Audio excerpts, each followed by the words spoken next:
जमशेदजी टाटा उद्योग जगत के लिए हमेशा प्रेरणादायक इंसान रहे हैं। उन्होंने न सिर्फ सोने से शुरुआत की, बल्कि एक ऐसे औद्योगिक घराने की नींव डाली जो सालों से व्यवसाय के साथ साथ नैतिकता का भी ध्यान रखता आ रहा है। अनेकों बार टाटा ग्रुप ने व्यावसायिक लाभ हानि में ज़्यादा ध्यान न देते हुए देश और समाज की ज़रूरतों को ज़्यादा महत्व दिया है। यही कारण है कि टाटा कंपनी देश में ही नहीं बल्कि विदेशों में भी सबसे भरोसेमंद ब्रांड बनकर उभरी है। आज पूरी दुनिया में शायद ही कुछ देश ऐसे होंगे जहां टाटा ग्रुप का व्यवसाय न चल रहा हो। आइए टाटा ग्रुप के संस्थापक जमशेदजी टाटा के जीवन से जुड़े कुछ महत्वपूर्ण पहलुओं को जानते हैं। जमशेदजी टाटा भारत के महान उद्योगपति और विश्व प्रसिद्ध औद्योगिक घराने टाटा समूह के संस्थापक थे।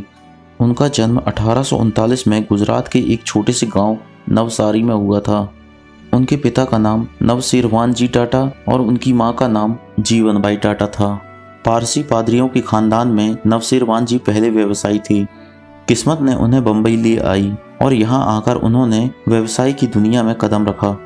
उस समय जमशेदजी की उम्र सिर्फ 14 वर्ष की थी और इस उम्र में ही वे अपने पिताजी के व्यवसाय में भी मदद करने लगे। जमशेदजी ने एल्फिंस्टन कॉलेज में एडमिशन लिया और अपनी पढ़ाई के दौरान ही हीराबाई दबू से शादी कर लिया। जमशेदजी 1858 में ग्रेजुएट हुए और अपने पिता के व्यवसाय में पूरी तरह जुड़ गए।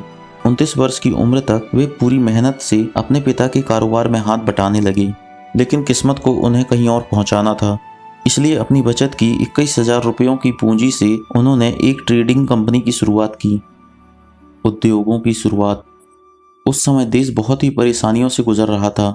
उस समय भारतीय लोगों पर अंग्रेजों का अत्याचार चरम सीमा पर था।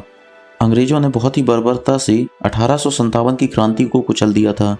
1868 में 21,000 रुपयों के साथ जमशेदजी टाटा ने खुद का व्यवसाय शुरू किया। सबसे पहले उन्होंने एक दिवालिया तेल का कारखाना खरीदा और उसमें रुई का कारखाना बना दिया। इसके साथ ही उस कारखाने का नाम अलेक्जेंडर मिल रखा। 2 साल बाद उन्होंने इस मिल को अच्छे खासे मुनाफे के साथ बेच दिया। फिर 1874 में जमशेदजी ने नागपुर में रुई का एक कारखाना लगाया। महारानी विक्टोरिया ने उसी समय भारत की महारानी का खिताब हासिल किया था और जमशेदजी ने भी उस वक्त को समझते हुए उस कारखाने का नाम एम्प्रेस मिल रखा, मतलब महारानी मिल। 1869 तक टाटा परिवार को एक छोटा व्यापारी समूह समझा जाता था। इसे मुंबई व्यवसाय जगत में पीछे की बेंच पर बैठने वाला माना जाता था। जमशेदजी टाटा ने लोगों के इस भ्रम को तोड़ते हुए एम्प्रेस मिल की स्थापना की, जो उनकी पहली बड़ी औद्योगिक कंपनी थी। जब जमशेदजी ने नागपुर में कॉटन मिल लगाने की घोषणा की, उस समय मुंबई को टेक्सटाइल नगरी कहा जाता था। उस समय ज़्यादातर कॉटन के कारखाने मुंबई में ही हुआ करते थे। इसलिए जब जमशेदजी ने नागपुर को चुना, तब उद्योग जगत के लोगों ने इनका बहुत मजाक उड़ाया। एक मारवाड़ी फाइनेंसर ने एम्प्रेस मिल में निवेश करने की बात पर कहा, इस कंपनी में पैसा लगाना तो मिट्टी में सोना दबाने जैसा है। दरअसल जमशेदजी ने नागपुर को 3 कारणों से चुना था। आसपास के इलाकों में कपास का उत्पादन बहुत होता था, रेलवे जंक्शन भी पास था और पानी, ईंधन और ज़रूरत की सारी चीज़ें यहाँ पर मौजूद थी। पहली स्वदेशी कंपनी की स्थापना। साल 1874 में जमशेदजी टाटा ने वो कारनामा कर दिखाया जिसके कारण भारतीय लोगों का सीना चौड़ा हो गया। उन्होंने the central India spinning, weaving and manufacturing नाम की एक कंपनी बनाई। ये एक भारतीय द्वारा शुरू की गई पहली कंपनी थी जिसके शेयरों का बम्बई स्टॉक एक्सचेंज में कारोबार होता था। उस समय इस कंपनी की पूंजी 5 लाख रुपये थी, जिसमें से टाटा ने 1,50,000 रुपये का निवेश किया था। शायद इसी कारण जमशेदजी टाटा को इस कंपनी का मैनेजिंग डायरेक्टर बना दिया गया। डायरेक्टर बनते ही उन्होंने इस कंपनी के बैनर तले एक कपास मिल लगाने का फैसला किया और इस मिल को उन्होंने नागपुर में स्थापित किया। इस मिल की स्थापना के बाद लोगों को रोजगार के ढेरों अवसर मिले। इसी कारण जमशेदजी टाटा लोगों की नज़रों में रातों रात एक चमकता सितारा बन गए। अपने कारोबारी जीवन की शुरुआत में ही जमशेदजी टाटा को एक गंभीर आर्थिक झटका लगा। कारोबारी साझेदार प्रेमचंद रायचंद्र का कर्ज उतारने के लिए उन्हें अपना मकान और जमीन जायदाद भी बेचनी पड़ी। इसके अलावा 1887 में खरीदी स्वदेशी मिल में उनकी पूरी जमा पूंजी लग गई थी और वे इन कारणों से आर्थिक संकटों से घिर गए। लेकिन जमशेदजी टाटा ने हिम्मत नहीं हारी और अंत में अपनी सारी समस्याओं से निकलकर उद्योग जगत में एक बड़ा नाम बन गए। महान दूरदर्शी। जमशेदजी टाटा एक अलग तरह के व्यक्तित्व के मालिक थे। उन्होंने न केवल कपड़ा बनाने के नए नए तरीके ही अपनाए, बल्कि उन्होंने अपने कारखानों में काम करने वाले मजदूरों का भी बहुत ख्याल रखा। मजदूरों के भले के लिए जमशेदजी ने कई और बेहतर श्रम नीतियां अपनाई। जमशेदजी के सभी कर्मचारी उन्हें बहुत मानते थे, क्योंकि उन्होंने अपने सभी कर्मचारियों की हर एक सुविधा का ख्याल रखा था। यही कारण था कि उनकी मिलें न सिर्फ अपने उत्पादों की गुणवत्ता के लिए जानी जाती थीं, बल्कि वे दुनिया भर में सबसे अच्छी तरह संचालित मिलें थी। जमशेदजी के कारखानों में कई ऐसे नियम बनाए गए थे जो अपने समय से दशकों आगे थे। मिसाल के तौर पर इन मिलों ने अपने कर्मचारियों के लिए प्रशिक्षण का प्रबंध किया था। अपने सभी कारखानों का साफ सफाई का विशेष रूप से ख्याल रखा जाता था। उन्होंने कर्मचारियों का काम करने का समय भी कम किया था। कार्यस्थलों को हवादार बनाया गया था। भविष्य निधि और ग्रेच्युइटी योजनाओं की शुरुआत की। उन्होंने अपने कर्मचारियों को अनेक तरह की स्वास्थ्य संबंधी परेशानियों से मुफ्त में इलाज देना भी शुरू कर दिया था। अपने सभी कर्मचारियों को अनेक तरह की छुट्टियां और रिटायरमेंट के बाद पेंशन देने की शुरुआत भी की थी। आपको बता दें, उस समय ये सारी सुविधाएं पश्चिम के देशों में भी नहीं दी जा रही थीं। इस हिसाब से वे अपने समय से बहुत आगे थे।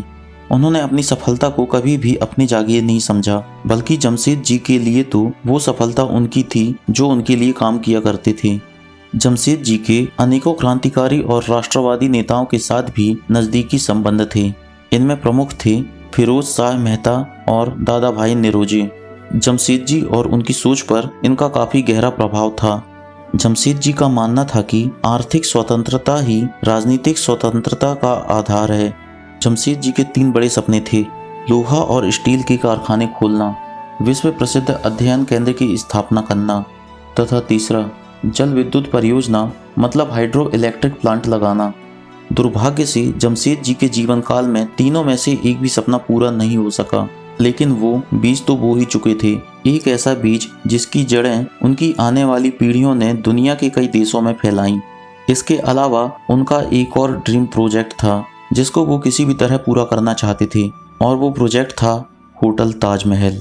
उनका ये सपना उनके जीते जी ही पूरा हो गया।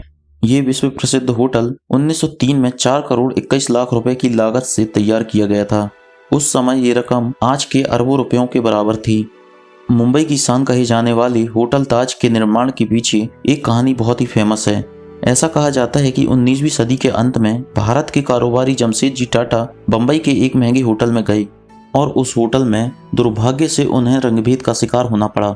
और उस होटल में जमशेदजी की अंग्रेजों द्वारा बहुत ही बेइज्जती की गई, और जमशेदजी को उस होटल से बाहर निकाल दिया गया था, क्योंकि वो पहले से ही भारत में एक होटल बनाना चाहते थे। ऐसे में इस घटना ने उन्हें उकसाने का काम किया। जमशेदजी ने तुरंत ही ये तय किया कि वो भारतीयों के लिए इससे भी अच्छा और इससे भी बड़ा होटल बनाएंगे। 1903 में मुंबई के समुद्री तट पर ताजमहल पैलेस होटल तैयार हो गया। ये मुंबई की पहली ऐसी इमारत थी जिसमें बिजली थी, जर्मन लिफ्ट लगाए गए थे, अमेरिकी पंखे लगाए गए थे, और खाना बनाने को उस होटल में अंग्रेज शेफ भी मौजूद थे।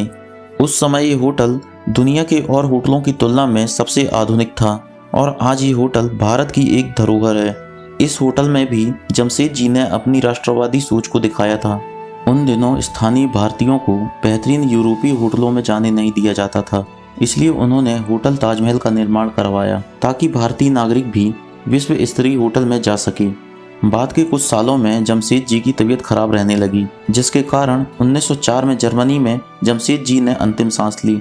भारतीय औद्योगिक क्षेत्र में जमशेदजी का बहुत ही महत्वपूर्ण योगदान रहा है। इन्होंने भारतीय औद्योगिक विकास का मार्ग ऐसे समय में प्रशस्त किया जिस समय केवल यूरोपीय और खासकर अंग्रेज ही कुशल समझे जाते थे। औद्योगिक विकास कार्यों में जमशेदजी यहीं पर नहीं रुके। देश के सफल औद्योगिकरण के लिए उन्होंने इस्पात कारखानों की स्थापना की महत्वपूर्ण योजना बनाई, और देश में ऐसे स्थानों की खोज की गई जहां लोहे की खदानों के साथ साथ कोयला और पानी की सुविधा भी प्राप्त हो।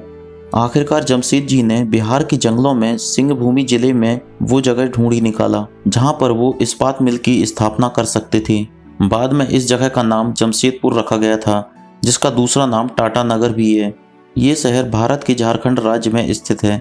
साल 1907 में Tata iron and steel company के बाद ही इस शहर की नींव रखी गई थी। इससे पहले साक्षी नाम का एक आदिवासी गांव यहाँ पर हुआ करता था। यहाँ की मिट्टी काली होने के कारण यहाँ का पहला रेलवे स्टेशन काली माटी के नाम से बनाया गया था, जिसे बाद में बदलकर टाटा नगर कर दिया गया। खनिज पदार्थों की अत्यधिक मात्रा में उपलब्धता और कोलकाता से पास होने के कारण यहाँ पर आज के आधुनिक शहर की नींव रखी गई थी। जमशेदपुर आज भारत की सबसे प्रगतिशील औद्योगिक नगरों में से एक है। टाटा घराने की कई सारी कंपनियों की उत्पादन इकाई जैसे टिस्को, टिस्कॉन, टाटा मोटर्स, टिनप्लेट, टिमकर्न और ट्यूब डिवीजन जैसे ही अनेकों कारखाने यहाँ पर मौजूद हैं। जमशेद जी टाटा सफल औद्योगिक और व्यापारी होने के साथ साथ उदार स्वभाव के व्यक्ति भी थे। वे औद्योगिक क्रांति से होने वाले दुष्परिणामों को समझते हुए वे अपने देशवासियों और विशेष रूप से अपने मिल के मजदूरों को बचाना चाहते थे। इसी उद्देश्य के साथ उन्होंने कई सारे पुस्तकालयों और स्कूल, कॉलेज के साथ साथ हॉस्पिटल जैसी सुविधाएं भी उपलब्ध कराई थीं। तो ये थी जमशेद जी टाटा की कहानी। इसी तरह की मोटिवेशनल और इंटरेस्टिंग वीडियो देखने के लिए आप हमारे इस चैनल को सब्सक्राइब कर लें, ताकि ऐसे ही भारत के महान इंसानों के बारे में जानकारी आपको मिलती रहे।